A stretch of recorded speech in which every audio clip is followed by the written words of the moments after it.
Hello student, कैसे हैं आप लोग? आई होप सब अच्छे होंगे। तो बच्चों, आज के सेशन में हम करेंगे क्वेश्चन नंबर 3, जो कि काफ़ी इजी है। आपको फिगर भी गिवन है, तो चलिए समझते हैं कैसे होगा। और अगर आप चैनल पर नए हैं तो प्लीज़ वीडियो को लाइक और शेयर ज़रूर करिएगा, और वीडियो के लास्ट तक ज़रूर बने रहिए ताकि आपको अच्छे से चीज़ें क्लियर हो सके। क्या होता है कि आप स्किप कर कर के देखते हैं और फिर उसमें समझ नहीं आती है। सॉल्यूशन तो आप समझ लेते हैं, नोट कर लेते हैं, बट आपको चीज़ें समझ नहीं आती कि कैसे हुआ। अगर आप समझोगे नहीं तो फिर खुद से नहीं हो पाएगा। तो इसीलिए आप पहले समझ लीजिए, उसके बाद आप नहीं भी देखोगे तो भी आपको हो जाएगा और ख़ुद से आप कर पाओगे। तो चलिए समझते हैं कि कैसे ये क्वेश्चन होगा। तो कह रहा है कि diagonal AC of a parallelogram ABCD bisect A so that it bisect C also. यानी आप देख पा रहे हो कि ये हमें दिया हुआ है पैरेललोग्राम। तो पैरेललोग्राम के अपोजिट साइड क्या होते हैं? इक्वल। तो चलिए समझते हैं कि पहले हमें गिवन पार्ट्स क्या है। गिवन पार्ट है कि ABCD इज़ अ पैरेललोग्राम, तो अगर ABCD पैरेललोग्राम है तो इसमें क्या हो जाएगा? अपोजिट साइड इक्वल हो जाएगा। यानी कि आप कह सकते हो AB इक्वल हो जाएगा CD के एंड BC इक्वल हो जाएगा DA के। ठीक है, और साथ ही साथ ये अपोजिट साइड पैरेलल भी होंगे। तो यहाँ पे हमें क्या है कि ये गिवन है कि एंगल A जो है बाइसेक्ट हो रहा है, यानी कि एंगल कह सकते हो आप कि DAC इक्वल है BAC के। ठीक है, ये आपको गिवन है, ये सारे गिवन है। आपको प्रूफ क्या करना है? पहला प्रूफ करना है आपको कि ये जो है लाइन AC ये C को भी बाइसेक्ट कर रहा है, यानी कि AC बाइसेक्ट एंगल C,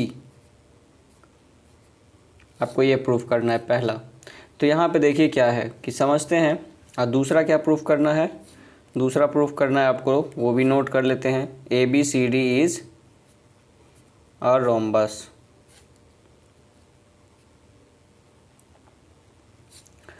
तो समझते हैं कैसे होगा। बहुत इजी है, ज़रूरी नहीं है कि हर वक्त आपको कॉन्ग्रुएंसी यूज़ करना ही पड़े। तो देखिए, आप जानते हैं कि पैरेललोग्राम है तो ये जो एंगल है ये इसके इक्वल हो जाएगा। ठीक है, तो आप लिख दीजिए कि एंगल CAB इक्वल हो जाएगा एंगल ACD के। ठीक है, और दूसरा जो है आपका क्या हो गया? ये एंगल्स इसके इक्वल हो गया, यानी कि एंगल DAC इक्वल हो गया एंगल ACB के। ठीक है, क्योंकि ये भी अल्टरनेट इंटीरियर एंगल हो गया, लाइंस पैरेलल है तो ये भी अल्टरनेट इंटीरियर एंगल हो गया। आप देखिए कि ये जो है, ध्यान से समझिए कि ये इसके इक्वल है, ये इसके इक्वल है, और आपको गिवन है कि ये आपस में इक्वल है। तो क्या ये आपस में इक्वल नहीं होगा? बिल्कुल हो जाएगा। तो आप लिखेंगे कि सिंस एंगल DAC इक्वल है एंगल BAC के, देयरफॉर, इसको आप चाहो तो 1 और 2 लिख सकते हो। Therefore by question 1 and 2 AC भी इक्वल हो जाएगा ACB के। ACD आपका इक्वल हो जाएगा ACB के। तो पहला तो आपको प्रूफ हो गया। चलिए, तो ये जो है आप लिख सकते हैं therefore AC bisect angle C। तो ये तो पहला प्रूफ हो गया। दूसरा क्या है? तो दूसरा में आपको समझना है कि देखिए, जब दोनों ट्रायंगल में से कोई एक ट्रायंगल ले लीजिए, तो लेते हैं कि इन ट्रायंगल ABC, अगर ABC ट्रायंगल में आपको क्या दिख रहा है? आपको दिख रहा है कि एंगल ये जो है इसके इक्वल हुआ, ये इसके इक्वल हुआ, तो ये आपस में भी तो इक्वल हो गए। तो यानी कि क्या हो जाएगा कि BAC इक्वल हो जाएगा BCA के। तो अगर किसी ट्रायंगल के दो एंगल इक्वल होते हैं तो उसके अपोजिट साइड भी क्या हो जाएंगे, इक्वल। देयरफॉर AB जो है वो इक्वल हो जाएगा BC के, opposite side of equal triangle, opposite sides of equal angle.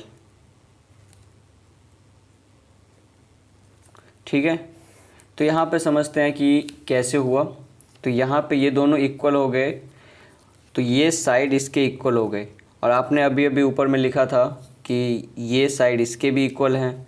तो देखिए ये इसके इक्वल हो गए, ये इसके इक्वल और ये इसके इक्वल है। तो therefore AB equal to BC equal to CD equal to DA।